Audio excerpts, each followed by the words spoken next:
with the soils being so depleted, our fruits and our vegetables are not our source of vitamins and minerals anymore at all. I mean, I eat vegetables and fruit because I enjoy them. I don't look at them on my plate as nutrition. I look at my big piece of meat as my source and base of nutrition. And the other stuff is kind of just to make it taste good and go down. So can you talk about the nutritional profile in addition to the fats, the healthy fats, but more of the vitamins and minerals and how they literally are more than the spinaches and the blueberries and all the super vegetables and fruits that we hear about? Yeah, I'm glad you're touching on this, and it's fun to hear that what you've been seeing. I'll say this, that at the outset, before I really dive into this, bison is the most storied, historical, culturally significant species within our continent, within North America, and it's the least studied and the least known about, especially nutritionally. The study that Dr. Van Vliet just went into in depth on is the most extensive meat study to date, barring any, or regardless of species. So that's really significant. We went from essentially knowing almost nothing about bison other than just some generalized macronutrient data on mostly grain finished bison meat, to the most extensive meat study that's ever been done. And so we went from zero to hero essentially, and all this information is just blowing our minds. They're still unpacking it. They're going through a second round of round two, essentially trying to answer questions that came out of this first phase of the study. But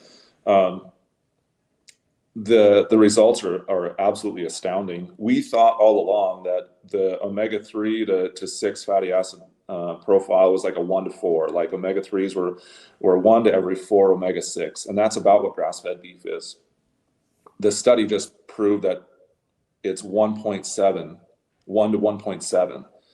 That's almost as good as salmon, lamb, actually pastured pork raised as nature intended. Pastured pork has almost a 1-to-1 ratio as well. That's one of the better fatty acid ratio profile meats, and it's funny that they're just naturally fat. So obviously that's a good sign that we should that we should be consuming that if it's really healthy for us. So, but bison is significantly better than we thought. But on the nutrient density, yeah. So the way we tell customers is, beef is good, elk is better, and bison is the best.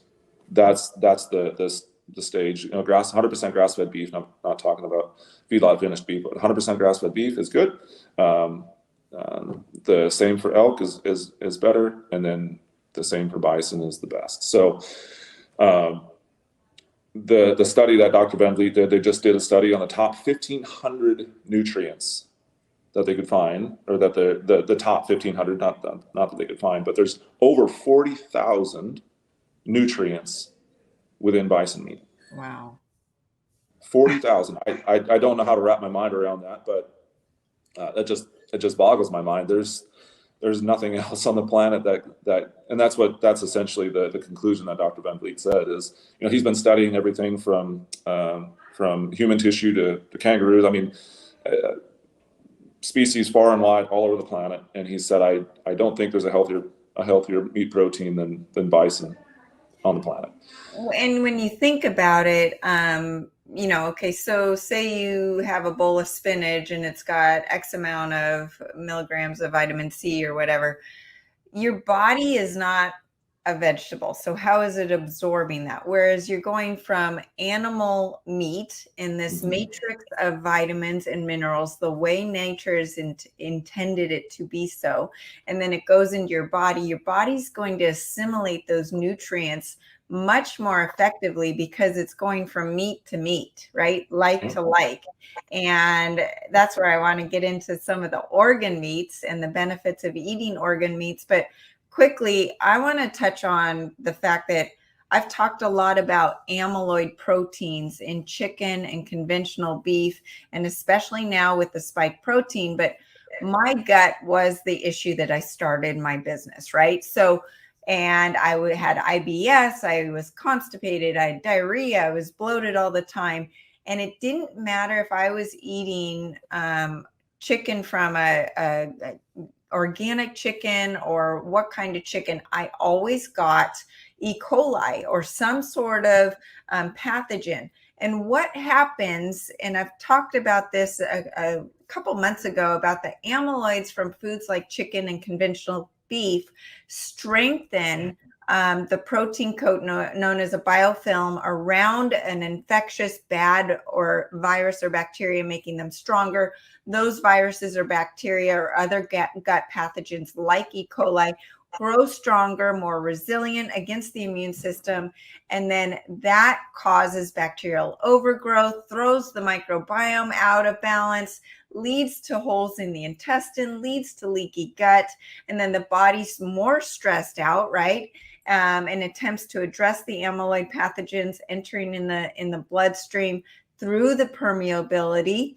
And then this stress further weakens the gut integrity, increasing the strength of these pathogens. So it's this vicious cycle.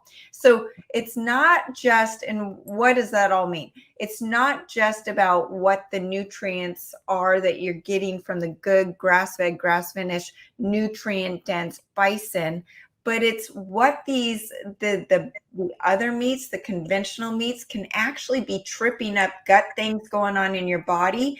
That chicken might not even have the E. coli, but it's allowing the E. coli that's in your gut to overtake your good bacteria, especially if you've got a compromised gut, which I believe at least 80% of you out there have some sort of leaky gut unless you've done something about it.